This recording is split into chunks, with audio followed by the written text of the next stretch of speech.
Morning. Resources and യൂട്ടിലൈസേഷൻ്റെ first lecture നമ്മൾ കഴിഞ്ഞ ക്ലാസ്സിൽ ഡിസ്കസ് ചെയ്തു. അത് നമ്മൾ കഴിഞ്ഞ സെഷനിൽ നമ്മൾ പറഞ്ഞത് ബേസിക് റിസോഴ്സസും ടൈപ്സ് ഓഫ് റിസോഴ്സ് എനർജി, അതുപോലെ തന്നെ സോളാർ എനർജി, റിന്യൂവബിൾ എനർജിയാണ് നമ്മൾ ഡിസ്കസ് ചെയ്തുകൊണ്ടിരിക്കുന്നത്. അതിൽ ഫസ്റ്റ് വൺ സോളാർ എനർജി നമ്മൾ ഡിസ്കസ് ചെയ്തു. സോളാർ എനർജിയും അതിൻ്റെ കുറച്ച് ആപ്ലിക്കേഷൻസും ലിമിറ്റ്സും അഡ്വാൻറ്റേജസും എല്ലാം ഡിസ്കസ് ചെയ്തു. നെക്സ്റ്റ് നമ്മൾ ഈ ഒരു സെഷനിൽ ഡിസ്കസ് ചെയ്യാൻ പോകുന്നത് fuel cell, wind energy and small hydro power plants. അതിൽ ഫസ്റ്റ് നമുക്ക് ഫ്യൂവൽ സെൽ എന്താണെന്ന് നോക്കാം. Fuel cells are electrochemical cell consisting of two electrodes and an electrolyte which convert the chemical energy of chemical reaction between fuel and oxidant directly into the electrical energy. Basic ആയിട്ട് പറയുകയാണെങ്കിൽ fuel cell എന്ന് പറയുന്നത് എന്താ ചെയ്യുന്നത്? Device that convert chemical energy from a fuel into electrical through a chemical reaction.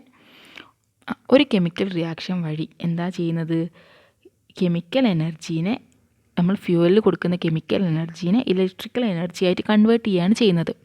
അതിന് നമ്മളിവിടെ എന്താ പറയുന്നത്? It consist of 2 electrodes. 2 electrodes ഉണ്ടാവും. പിന്നെ എന്താ, ഒരു ഇലക്ട്രോലൈറ്റ് ഉണ്ടാവും. പിന്നെ നമ്മൾ കൊടുക്കുന്ന ഫ്യൂവലും ഉണ്ടാവും. അതാണ് ഒരു ഫ്യൂവൽ സെല്ലിലെ ബേസിക് കാര്യങ്ങൾ എന്ന് പറയുന്നത്. ഒരു ഫ്യൂവൽ സെല്ലിൽ നടക്കുന്ന റിയാക്ഷൻ എന്ന് പറയുന്നത് എന്താണ്?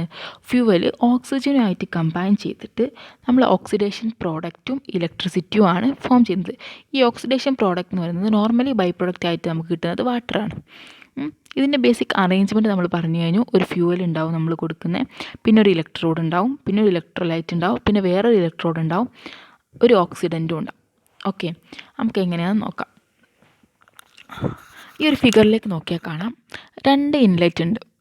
ഓക്സിജൻ, ഹൈഡ്രജനും ഉണ്ട്, അതേപോലെ തന്നെ ഓക്സിജനും ഉണ്ട്. അതേപോലെ തന്നെ പിന്നെ എന്താ കാണാം? 2 ഇലക്ട്രോഡ് കാണാം, ഒരു ഇലക്ട്രോലൈറ്റ് കാണാം, ഒരു എക്സ്റ്റേണൽ സർക്യൂട്ടും കാണാം. ഇതാണ് നോർമൽ ഒരു ഫ്യൂവൽ സെല്ലിൻ്റെ സർക്യൂട്ട് എന്ന് പറയുന്നത്. അതിൽ device that generate electricity by chemical reaction. Fuel cell is a device that generate electricity by chemical reaction. ഇനി എവറി ഫ്യൂവൽ സെൽ ഹാവ് എന്താണ്? 2 ഇലക്ട്രോഡ്സ്, ആനോഡ് ആൻഡ് കാഥോഡ്. നമ്മൾ ഓൾറെഡി പറഞ്ഞു, one positive anode and 1 negative cathode. പിന്നുള്ളത് electrolyte ആണ്, which carries electrically charged particles from one electrode to another. ഒരു electrolyte ഉണ്ട്, നമ്മൾ already പറഞ്ഞു. പിന്നെന്താ? ഒരു കാറ്റലിസ്റ്റ്. കാറ്റലിസ്റ്റ് എന്ന് പറഞ്ഞാൽ എന്താണോ ഒരു റിയാക്ഷൻ സ്പീഡപ്പ് ചെയ്യുന്നത് അതിനെയാണ് എന്ത് പറയുന്നത്? കാറ്റലിസ്റ്റ് എന്ന് പറയുന്നത്. ഒരു റിയാക്ഷൻ സ്പീഡപ്പ് ചെയ്യാൻ വേണ്ടിയിട്ടുള്ള ഇതിനെയാണ് എന്ത് പറയുന്നത്? ഒരു കാറ്റലിസ്റ്റ് എന്ന്. Which speed the reaction at the electrodes. ഇലക്ട്രോഡിലുള്ള റിയാക്ഷൻ സ്പീഡപ്പ് ചെയ്യാനാണ് എന്ത് യൂസ് ചെയ്യുന്നത്? കാറ്റലിസ്റ്റ് യൂസ് ചെയ്യുന്നത്. ഇവിടെ ഹൈഡ്രജൻ ആണ് ബേസിക് ഫ്യൂവൽ എങ്കിലും നമ്മൾ എന്തും കൂടി കൊടുക്കുന്നുണ്ട്? ഓക്സിജനും കൂടി കൊടുക്കുന്നുണ്ട്. പിന്നെ നോർമലി ഒരു ഫ്യൂവൽ സെല്ലിൻ്റെ ബൈ പ്രൊഡക്റ്റ് എന്ന് പറയുന്നത് വാട്ടറാണ്. ഓക്കെ, അതുകൊണ്ട് തന്നെ നമുക്ക് പറയാം ഇതൊരു പൊല്യൂഷൻ ലെസ് ആണ്. ഇതിൻ്റെ മെയിൻ ബൈ പ്രൊഡക്റ്റ് എന്ന് പറയുന്നത് വാട്ടറാണ്. ഇനി നമുക്ക് ഈ ഒരു ഫ്യൂവൽ സെല്ലിൽ എന്താ നടക്കുന്നത് നോക്കാം. ഫസ്റ്റ് നമ്മൾ ഒരു ഹൈഡ്രജൻ ഫ്യൂവൽ നമ്മൾ ഇൻലെറ്റ് ചെയ്യുന്നു. പിന്നെ നമ്മളെ കയ്യിലുള്ളത് ഒരു 2 ഇലക്ട്രോഡ്, ഒരു ആനോഡ് ഉണ്ട്, ഒരു കാഥോഡ് ഉണ്ട്, ഒരു ഇലക്ട്രോലൈറ്റ് ഉണ്ട്. അതേപോലെ തന്നെ ഒരു ഔട്ട്ലെറ്റ് ഉണ്ട്, പിന്നെ ഓക്സിജൻ എയർ ഇൻലെറ്റ് ചെയ്യാനുള്ള ഒരു വാൾവും ഉണ്ട്. 2 ഇലക്ട്രോഡ് ഉണ്ടല്ലോ. ഫസ്റ്റ് ആനോഡിൽ നടക്കുന്ന റിയാക്ഷൻ എന്ന് പറയുന്നത്, ആനോഡിൽ ഓക്സിഡേഷൻ റിയാക്ഷൻ നടന്നിട്ട് എന്താ നടക്കുന്നത്? Anode and the fuel to undergo oxidation reaction to generate positively charged hydrogen ions. Hydrogen അയോൺസും ഉണ്ടാവും, പിന്നെ എന്താ ഉണ്ടാവുക? ഇലക്ട്രോൺസും ഉണ്ടാവും.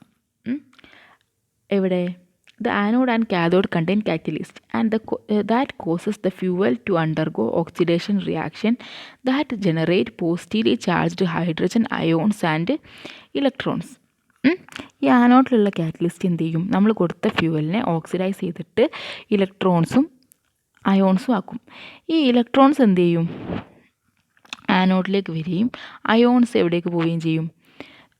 ഈ ഇവിടെ നമ്മൾ കൊടുത്ത ഫ്യൂവലിനാണ് ഓക്സിഡേഷൻ നടക്കുന്നത്. എന്നിട്ട് ഇലക്ട്രോൺസ് ഇവിടേക്ക് വരും. അയോൺസോ ഇലക്ട്രോലൈറ്റിലേക്ക് പോകും. ഈ ഇലക്ട്രോലൈറ്റിലേക്ക് പോകും. അവിടുന്ന് പിന്നെ ഇലക്ട്രോൺസ് എന്ത് ചെയ്യും? Electrons will move from anode to cathode through an external circuit. ആ ഇലക്ട്രോൺസിൻ്റെ മൂവ്മെൻറ്റ് കാരണമാണ് അവിടെ എന്ത് പ്രൊഡ്യൂസ് ചെയ്യുന്നത്?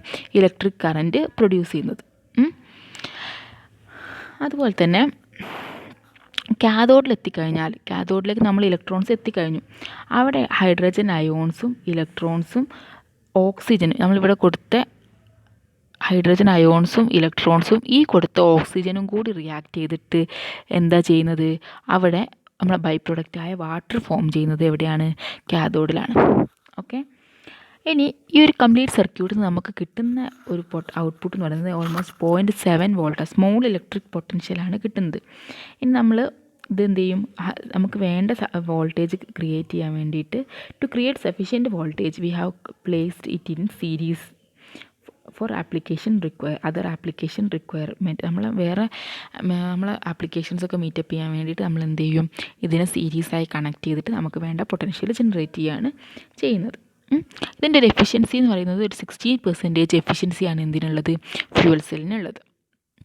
ഇനി different types of fuel cell ഉണ്ട്. Proton exchange membrane fuel cell, phosphoric acid fuel cell, solid acid fuel cell, alkaline fuel cell, high temperature fuel cell. High temperature fuel സെല്ലിനെ രണ്ടായിട്ട് ക്ലാസിഫൈ ചെയ്തിട്ടുണ്ട്. Solid oxide fuel സെല്ലും ഉണ്ട്, molten carbonate fuel സെല്ലും ഉണ്ട്. അപ്പം fuel cell പഠിക്കുന്ന സമയത്ത് ഒരു ഫ്യൂവൽ സെല്ല് പഠിക്കുക, ബേസിക് വർക്കിംഗ് പഠിക്കുക, ടൈപ്സ് ഓഫ് ഫ്യൂവൽ സെല്ലും പഠിക്കാം. വർക്കിംഗ് ഒരു ബേസിക് ഫ്യൂവൽ സെല്ലിൻ്റെ വർക്കിംഗ് പഠിച്ച് വെച്ചാൽ മതി. ഓക്കെ, ഇനി ഇതിൻ്റെ അഡ്വാൻറ്റേജസ് എന്ന് പറഞ്ഞാൽ നമ്മൾ പറഞ്ഞ പോലെ തന്നെ ദ എനർജി കൺസർവേഷൻ ഹൈ എഫിഷ്യൻസിയാണ്. എനർജി കൺവേർഷൻ എഫിഷ്യൻസി എന്ന് പറയുന്നത് 60% ഉണ്ട്. ആൻഡ് എൻവയോൺമെൻറ്റൽ ഫ്രണ്ട്ലി ആകും, ബിക്കോസ് ബൈ പ്രൊഡക്റ്റ് എന്ന് പറയുന്നത് വാട്ടറാണ്. പിന്നെ അതേപോലെ തന്നെ compact modules with rate outputs are possible. അതായത് നമ്മളെ സീരീസ് ആയിട്ട് നമ്മൾ കണക്ട് ചെയ്ത് ഓരോ മൊഡ്യൂളാക്കിയിട്ട് നമുക്ക് വേണ്ട ഔട്ട്പുട്ട് ജനറേറ്റ് ചെയ്യാൻ വേണ്ടി സാധിക്കും. പിന്നെ ഇതിൻ്റെ കോസ്റ്റ് ഓഫ് പ്രൊഡക്ഷൻ എന്ന് പറയുന്നത് ഹൈ ആണ്. അതേപോലെ തന്നെ ഇത് ജനറേറ്റ് ചെയ്യുന്ന ഇലക്ട്രിസിറ്റീൻ്റെ കോസ്റ്റ് എന്ന് പറയുന്നതും ഹൈ ആണ്. പിന്നെ ഇതിൻ്റെ പ്യൂരിറ്റി, ഇതിൽ യൂസ് ചെയ്യുന്ന കാറ്റലിസ്റ്റ് എന്ന് പറയുന്നത് ഫ്യൂവൽ എന്ന് പറയുന്നത് എന്തായിരിക്കണം, പ്യുവർ ഫ്യൂവൽ ആയിരിക്കണം. കാരണം എന്താ വെച്ചാൽ ഈ കാറ്റലിസ്റ്റിക് ആക്ഷന് പ്രിവെൻറ്റ് ചെയ്യാവുന്ന തരത്തിലുള്ള ഇമ്പ്യൂരിറ്റീസ് ഒന്നും എന്തിലുണ്ടാകാൻ പാടില്ല, ഫ്യൂവലിൽ ഉണ്ടാകാൻ പാടില്ല. ഫ്യൂവൽ എന്തായിരിക്കണം, പ്യുവർ ആയിരിക്കണം. അതേപോലെ തന്നെ എന്തായിരിക്കണം, നമ്മൾ ഫ്യൂവൽ യൂസ് ചെയ്യുന്നത് ഗ്യാസ് ആയതുകൊണ്ട് തന്നെ it must be stored in a pressurised container. അങ്ങനെ പ്രഷറൈസ്ഡ് കണ്ടെയ്നറിൽ സ്റ്റോർ ചെയ്യാനും പറ്റണം. ഇതാണ് ഒരു ബേസിക് ഫ്യൂവൽ സെല്ലിൻ്റെ വർക്കിങ്ങും ടൈപ്പ് ക്ലാസിഫിക്കേഷൻ അഡ്വാൻറ്റേജസ്. ഓക്കെ, ഇനി ഇതിൻ്റെ ആപ്ലിക്കേഷൻസ് എന്താണെന്ന് നോക്കാം. ഫസ്റ്റ് ആപ്ലിക്കേഷൻ എന്ന് പറയുന്നത് സ്പേസ് ക്രാഫ്റ്റിലാണ്. അതായത് first commercial use of fuel cell was in NASA space program to generate power for satellite and other space capsule. പിന്നെ എന്താണ് പറയുന്നത്, fuels are used for primary backup power for commercial, industrial, residential building in remote and inaccessible area. They are used to power fuel vehicles including automobiles, aeroplanes, boats and submarines. Okay, ഇതൊക്കെയാണ് ഇതിൻ്റെ ആപ്ലിക്കേഷൻ. Next we can discuss about wind energy. നമ്മളിപ്പോൾ discuss ചെയ്തത് first solar energy discuss ചെയ്തു, പിന്നെ fuel cell discuss ചെയ്തു, and next one is wind energy. Wind എനർജിനെ പറയാം. Wind power is the use of airflow through the wind turbines to mechanically power generator for electricity. അതായത് നമ്മൾ wind use ചെയ്തിട്ട് നമ്മളൊരു ടർബൈനെ rotate ചെയ്തിട്ട് ആ മെക്കാനിക്കൽ പവർ യൂസ് ചെയ്തിട്ട് ഇലക്ട്രിസിറ്റി ജനറേറ്റ് ചെയ്യാണ് വിൻഡ് എനർജിയിൽ ചെയ്യുന്നത്. ഈ ഇമേജിൽ കാണുന്ന പോലെ ഒരു ടോൾ ടവർ ഉണ്ടാവും, അതിൻ്റെ മുകളിൽ എന്താവും ഒരു ബ്ലേഡുകൾ, ലാർജ് ബ്ലേഡ്സ് അല്ലെങ്കിൽ പ്രൊപ്പല്ലർ ഉണ്ടാവും. അതാണ് അതിൻ്റെ ഒരു ബേസിക് സ്ട്രക്ചർ എന്ന് പറയുന്നത്. ആ ഒരു കാറ്റടിക്കുന്ന സമയത്ത് എന്ത് ചെയ്യും, ഈ ഒരു പ്രൊപ്പല്ലർ കറങ്ങാൻ തുടങ്ങും. ആ കറങ്ങുന്ന സമയത്ത് ജനറേറ്ററിൽ വഴി ഇലക്ട്രിസിറ്റി പ്രൊഡ്യൂസ് ചെയ്യുകയാണ് ചെയ്യുന്നത്. അത് നമുക്ക് എങ്ങനെയാണെന്ന് നോക്കാം. ഓക്കെ, ഇതാണ് ഒരു ബേസിക് വിൻഡ് എനർജി, എല്ലാവർക്കും അറിയാമല്ലോ.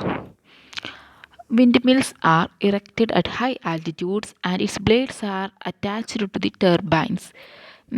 നമ്മൾ എല്ലായിടത്തും ഇലക്ട്രിസിറ്റി ജനറേറ്റ് ചെയ്യുന്നത് എങ്ങനെയാണ്, ടർബൈനിലേക്ക് കണക്ട് ചെയ്തിട്ടാണ്. നമ്മൾ നേരത്തെ പറഞ്ഞു സോളാർ എനർജീൻ്റെ കേസിൽ പറഞ്ഞു. ഇനി നമ്മൾ ഹൈഡ്രോ പവറിൽ വാട്ടറിലൊക്കെ ടർബൈൻസ് റൊട്ടേറ്റ് ചെയ്യുന്നത്. ഇവിടെ എന്താ ചെയ്യുന്നത് വെച്ചാൽ കാറ്റടിച്ചിട്ട് ആ കാറ്റ് കാരണം നമ്മളെ ഹൈ ആൾട്ടിറ്റ്യൂഡിലുള്ള നമ്മളെ ബ്ലേഡ് റൊട്ടേറ്റ് ചെയ്യാണ് ചെയ്യുന്നത്. As blade rotate the kinetic energy of the wind can be use to run the turbine. മനസ്സിലായില്ലേ, which runs the generator and generate electricity. അതാണ് ഇവിടെ വിൻഡ് എനർജിയിൽ നടക്കുന്നത്, വിൻഡ് പവറിൽ നടക്കുന്നത്. Turbine general require wind speed of 20 km/h.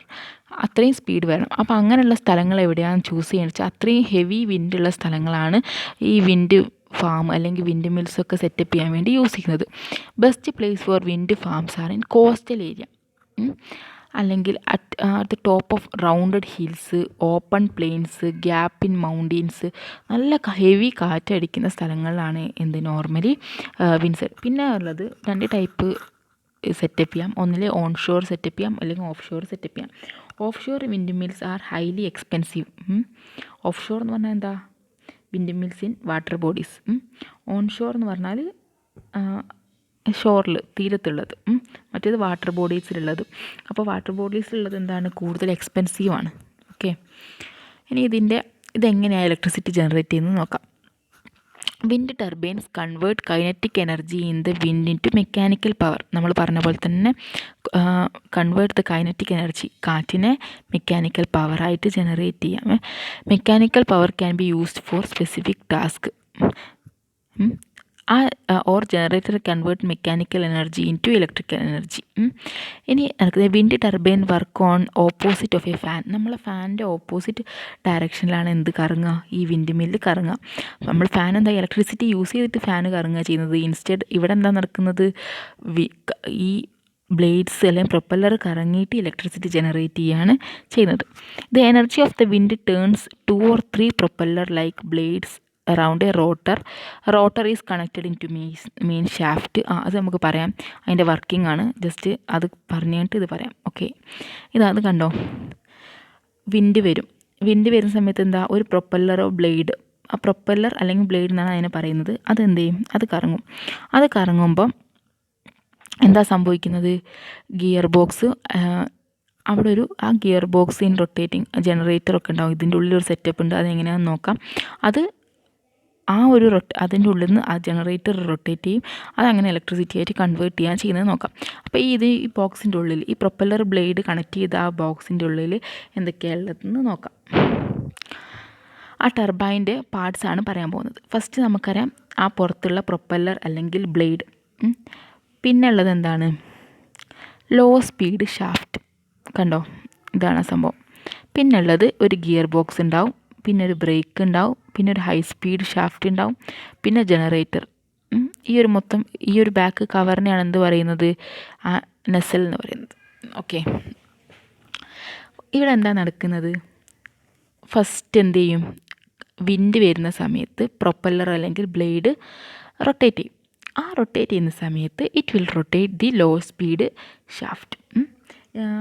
ആ propeller rotate ചെയ്യുന്ന സമയത്ത് എന്ത് ചെയ്യും?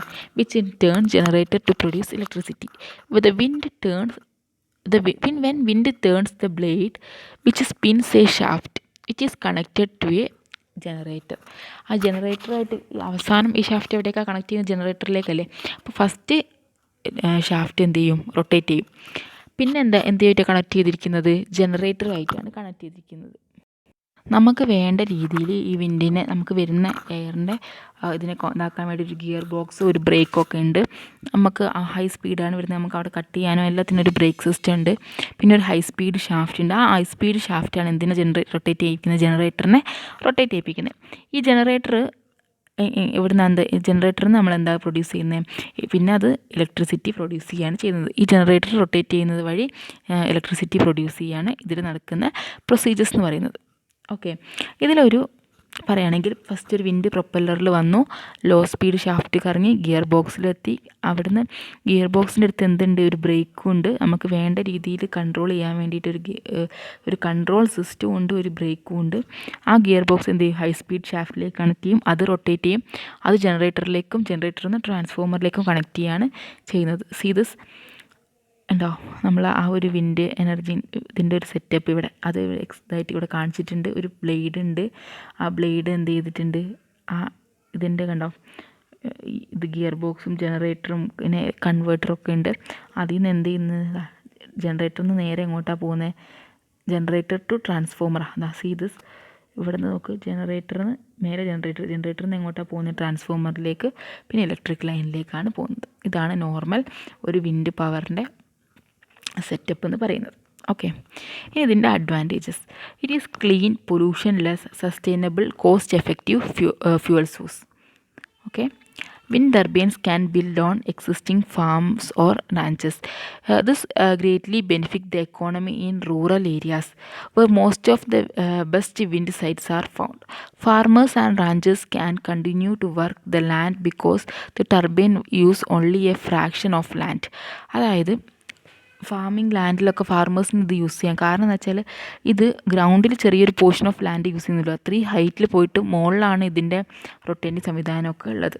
ഓക്കെ, അപ്പോൾ ഇത് ഫാമിംഗ് ലാൻഡിലൊക്കെ എന്ത് യൂസ് ചെയ്യാം, ഈ വിൻഡ് പവർ വിൻഡ് മിൽസ് നമുക്ക് വെക്കാൻ പറ്റും. പിന്നെ ഇതിൻ്റെ ചലഞ്ചസ് എന്ന് പറയുന്നത് good wind sites are often located in remote location. നമ്മൾ പറഞ്ഞല്ലോ ഫാർമേഴ്സിനൊക്കെ യൂസ് ചെയ്യാൻ അധികം റിമോട്ട് ലൊക്കേഷൻസിലാണ്. ഓപ്പൺ ലാൻഡും സിറ്റീസിലൊക്കെ ഫുൾ ക്രൗഡഡ് ആയിരിക്കും. അപ്പോൾ ഓപ്പൺ ലാൻഡൊക്കെ അധികം റിമോട്ട് ലൊക്കേഷനിലാണ് ഉള്ളത്. Far from cities where electricity is needed. Electricity നമുക്ക് പക്ഷേ മോർ നീഡഡ് എവിടെയാണ്, സിറ്റിയിലാണ്. അപ്പോൾ transmission light must be build to bring the electricity from wind farms to city. Okay, പിന്നെ turbine must cause huge noise. ഇതിന് നല്ല സൗണ്ട് വരാൻ വേണ്ടിയുള്ള ചാൻസ് ഉണ്ട്, അതിൻ്റെ ഒരു ഡ്രോബാക്കാണ്. പിന്നെ ബേഡ്സ്, ഇതിൻ്റെ അടുത്ത് കൂടി പോകുന്ന ബേഡ്സൊക്കെ ഇതിന് തട്ടിക്കഴിഞ്ഞാൽ birds have been killed by flying into the spinning turbine blades. പിന്നെ നമുക്ക് കാറ്റ് എന്ന് പറയുന്നത് നമുക്ക് ഒരിക്കലും പ്രെഡിക്റ്റ് ചെയ്യാൻ പറ്റുന്ന കാര്യമല്ല. So sometimes there may be huge wind, sometimes there is not. So wind is always not predictable. ഇതൊക്കെയാണ് അതിൻ്റെ ചാലഞ്ചസ് എന്ന് പറയുന്നത്. സോ പിന്നെ നമുക്ക് India wind mills are setup in state of Tamil Nadu, coastal regions of Maharashtra, Gujarat, Rajasthan. പിന്നെ കേരളത്തിൽ എവിടെയാണ് ഉള്ളത്, കഞ്ചിക്കോട് എവിടെയാണ് നമ്മളെ വിൻഡ് മില്ല് ഉള്ളത്. Okay, in world leading wind power generation എവിടെയാണെന്നറിയോ, ചൈന, USA, ജർമ്മനി, ബ്രസീൽ, പിന്നെ ഇന്ത്യയിലും ഉണ്ട്. ഓക്കെ, ഇതാണ് നമ്മളെ വിൻഡ് പവറിനെ കുറിച്ചൊക്കെ പറയാനുള്ളത്. Next is hydro power. അടുത്ത റിന്യൂവബിൾ സോഴ്സ് ഓഫ് എനർജിയാണെന്ത്, ഹൈഡ്രോ പവർ. നമുക്കറിയാം water are constantly moving through a vast global cycle, evaporating from lakes and oceans, forming clouds, precipitating and rain, then flow back. This energy of this water cycle, which driven by sun, can be tapped and produce electricity for mechanical task. അതായത് നമ്മൾ water cycle എന്ന് പറയുന്നത് ഒരു endless പ്രോസസ്സാണ്. Constantly recharging സിസ്റ്റമാണ് എന്ത് water bodies എന്ന് പറയുന്നത്. So hydro power is considered as A renewable energy. ഒന്നുമില്ല, ഹൈഡ്രോ പവർ എന്ന് പറയുന്നത് എന്താ, ഒരു റിന്യൂവബിൾ സോഴ്സ് ഓഫ് എനർജിയാണ്. കാരണം എന്താ, വാട്ടർ സൈക്കിൾ എന്ന് പറയുന്നത് ഒരു എൻഡ്ലെസ് പ്രോസസ്സ് ആയതുകൊണ്ട് തന്നെ നമുക്ക് എന്ത് പറയാം, ഹൈഡ്രോ പവർ എന്ന് പറയുന്നത് ഒരു എൻഡ്ലെസ് സോഴ്സ് ഓഫ് എനർജിയാണ്, റിന്യൂവബിൾ സോഴ്സ് ഓഫ് എനർജിയാണെന്ന് പറയാം. ഇനി നമ്മളിത് എങ്ങനെയാണ് ഇതെന്ന് നോക്കാം. ഓക്കെ, ഹൈഡ്രോ ഇലക്ട്രിക് പവർ അല്ലെങ്കിൽ hydro power systems convert kinetic energy in flowing water into electrical energy. Flowing വാട്ടറിൻ്റെ കൈനറ്റിക് എനർജിയാണ് എന്തായിട്ട് കൺവേർട്ട് ചെയ്യുന്നത്, ഇലക്ട്രിക്കൽ എനർജി ആയിട്ട് കൺവേർട്ട് ചെയ്യുന്നത്. Falling or flowing water turns a propeller like piece called turbine. Propeller പോലത്തെ ഒരു സംഭവം, കുറച്ച് ബ്ലേഡുകളുള്ള ഒരു ഇത്, അതിന് എന്താ പറയുക, ടർബൈൻ. ആ ടർബൈൻ വാട്ടർ ഫോളോ ചെയ്തിട്ട് ആ ടർബൈൻ റൊട്ടേറ്റ് ചെയ്യിപ്പിക്കുകയാണ് ചെയ്യുന്നത്. Turbine rotates the metal shaft in A electric generator which produces electricity. നമ്മൾ നേരത്തെ വിൻഡ് പവറിൽ പറഞ്ഞതുപോലെ തന്നെ പ്രൊപ്പല്ലർ റൊട്ടേറ്റ് ചെയ്യുന്ന സമയത്ത് എന്ത് റൊട്ടേറ്റ് ചെയ്യും, ഷാഫ്റ്റ് റൊട്ടേറ്റ് ചെയ്യും. ഷാഫ്റ്റ് റൊട്ടേറ്റ് ചെയ്ത് ജനറേറ്റർ റൊട്ടേറ്റ് ചെയ്യും. ആ ജനറേറ്റർ റൊട്ടേറ്റ് ചെയ്യുമ്പോൾ നമുക്ക് എന്ത് പ്രൊഡ്യൂസ് ചെയ്യുന്ന, ഇലക്ട്രിസിറ്റി പ്രൊഡ്യൂസ് ചെയ്യുന്ന അതേ ഒരു പ്രൊസീജിയറാണ് എന്തിലും നടക്കുന്നത്, ഹൈഡ്രോ പവറിൽ നടക്കുന്നത്. ഇവിടെ എന്താണ്, ഫസ്റ്റ് ആ പ്രൊപ്പല്ലറിനെ റൊട്ടേറ്റ് ചെയ്യിക്കാൻ വേണ്ടി ഇവിടെ വാട്ടർ ഫോളോ ചെയ്യിക്കുകയാണ് ചെയ്യുന്നത്. How does hydroelectric power system works? Flowing water is directed at a turbine. The flowing water causes turbine to rotate, converting water's kinetic energy into mechanical energy. മനസ്സിലായില്ലേ, നമ്മളിപ്പോൾ already പറഞ്ഞു. The mechanical energy produced by the turbine is converted into electrical energy by a turbine generator. Inside the generator, the shaft of the turbine spins and magnetic inside the coil copper wire. ആ ജനറേറ്ററിൻ്റെ ഉള്ളിലുള്ള working ആണ് പറയുന്നത്. Okay, നമ്മളിപ്പോൾ പറഞ്ഞ കാര്യങ്ങൾ just ഒന്ന് എഴുതിയെന്നുള്ളതാണ് ഞാൻ explain ചെയ്യാത്തത്. It is A fact of nature that moving A magnet near A conductor causes N electric current. നമ്മൾ എന്താണ് കണ്ടക്ടർ ഇങ്ങനെ മൂവ് ചെയ്യുന്ന സമയത്ത് അവിടെ എന്താവും ഇലക്ട്രിക് കറണ്ട് ജനറേറ്റ് ചെയ്യും. അപ്പോൾ നമ്മൾ ഷാഫ്റ്റ് റൊട്ടേറ്റ് ചെയ്യുമ്പോൾ എങ്ങനെയാണ് ഇലക്ട്രിസിറ്റി ജനറേറ്റ് ചെയ്യുകയെന്നാണ് ഇവിടെ പറയുന്നത്. ഓക്കെ, ഇവിടെ എന്താ ചെയ്യുന്നത്, നമുക്ക് റിസർവോയർ കാണാം. ആ റിസർവോയറിൽ നിന്ന് ഒരു പെൻ സ്റ്റോക്ക് വഴി water is allowed to flow into electricity generating system through a passage called penstock. ഈ ഏരിയയ്ക്ക് പറയുന്ന പേരാണെന്ത്, പെൻ സ്റ്റോക്ക്. വാട്ടർ എവിടേക്ക് ഇലക്ട്രിസിറ്റി ജനറേറ്റ് ചെയ്യുന്ന ഏരിയയിലേക്ക് എത്തുന്ന ആ ഒരു പോയിന്റ്, ആ ഒരു പാസേജിനെയാണ് എന്ത് പറയുന്നത്, പെൻ സ്റ്റോക്ക് എന്ന് പറയുന്നത്. Turbines run due to force of water moving and generator converts energy into electricity. ഈ പെൻ സ്റ്റോക്ക് വഴി വരുന്ന വാട്ടറിന് അത്രയും ഫോഴ്സിൽ വരുമ്പോൾ എന്ത് ചെയ്യും, ഇവിടെയുള്ള ഈ ഒരു ടർബൈനെ റൊട്ടേറ്റ് ചെയ്യിപ്പിക്കും. ആ ടർബൈനെ റൊട്ടേറ്റ് ചെയ്തിട്ട് അതെന്ത് ചെയ്യും, ജനറേറ്ററിന് റൊട്ടേറ്റ് ചെയ്തിട്ട് ഈ ട്രാൻസ്ഫോമർ വഴി എന്ത് ചെയ്യണം, ഇവിടെ ഇലക്ട്രിസിറ്റി ജനറേറ്റ് ചെയ്യുകയാണ് ചെയ്യുന്നത്. ഇതാണ് ഇതിൻ്റെ ഒരു ബേസിക് വർക്കിംഗ് എന്ന് പറയുന്നത്. ഓക്കെ, ഇനി types of hydro electric power. അതിനെ കുറേ ആയിട്ട് ക്ലാസിഫൈ ചെയ്തിട്ടുണ്ട്. ലാർജ് ഹൈഡ്രോ ഇലക്ട്രിക് പവർ ഉണ്ട്, മീഡിയം ഹൈഡ്രോ ഇലക്ട്രിക് പവർ ഉണ്ട്, small hydro electric power plants ഉണ്ട്, മിനി ഉണ്ട്, മൈക്രോ ഉണ്ട്, പൈക്കോ ഉണ്ട്. ലാർജ് എന്ന് പറഞ്ഞാൽ 100 മെഗാവാട്ട്സിന് മേലെ ഉള്ളത്, അതിനെയാണെന്ന് പറയുന്നത് ലാർജ് ഹൈഡ്രോ ഇലക്ട്രിക് പവർ എന്ന് പറയുന്നത്. മീഡിയം എന്ന് പറഞ്ഞാൽ ഒരു 25 to 100 മെഗാവാട്ട്സിൻ്റെ ഇടയിൽ. സ്മോൾ എന്ന് പറഞ്ഞാൽ 1 to 25. ചില ടെക്സ്റ്റിലും കാണുന്നുണ്ട് 1 to 10 അതേപോലെ തന്നെ മീഡിയം 10 to 100 എന്നൊക്കെ കാണുന്നുണ്ട്. അപ്പോൾ ചെറിയൊരു വേരിയേഷൻ, അതായത് 2 ഡിജിറ്റ് ആണ് എന്ത് സ്മോൾ. 1 to 25 or 10 ആ ഒരു റേഞ്ചിലാണ് എന്ത് വരുന്നത്, സ്മോൾ വരുന്നത്. മീഡിയം എന്ന് പറഞ്ഞാൽ 25 to 100. ചില ടെക്സ്റ്റിൽ 10 to 100 ആണ് മീഡിയം കാണിക്കുന്നത്. ഓക്കെ, അപ്പം ഇത് എഴുതാം. മിനി എന്ന് പറഞ്ഞാൽ 100 കിലോവാട്ട് ടു 1 മെഗാവാൾട്ടാണ്. പിന്നെ മൈക്രോ എന്ന് പറഞ്ഞാൽ 5 to 100 കിലോവാട്ട്സ്. പൈക്കോ എന്ന് പറഞ്ഞാൽ ലെസ് ദാൻ 5 കിലോവാട്ട്സ് ആണ് പൈക്കോ. ഓക്കെ, ഇതാണ് ഇതിൻ്റെ ക്ലാസിഫിക്കേഷൻ എന്ന് പറയുന്നത്. ഇനി നമുക്ക് ഇതിൻ്റെ അഡ്വാൻറ്റേജസ് എന്തൊക്കെയാണെന്ന് നോക്കാം. ഫസ്റ്റ്, ഒരു ഡാം കൺസ്ട്രക്ട് ചെയ്ത് കഴിഞ്ഞാൽ electricity can be produced at a constant rate. സ്ഥിരമായിട്ട് നമുക്ക് എന്ത് ഇലക്ട്രിസിറ്റി ജനറേറ്റ് ചെയ്തുകൊണ്ട് ചെയ്യാൻ വെക്കാൻ പറ്റും. Hydro power is fueled by water, so it is a clean fuel source.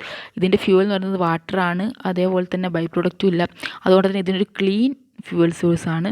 Hydro electric power is not that expensive.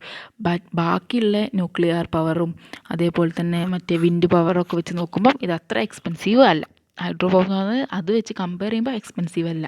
Okay, ഇനി disadvantages പറയുന്നത് dams are extremely expensive to build and must build to a very high standard.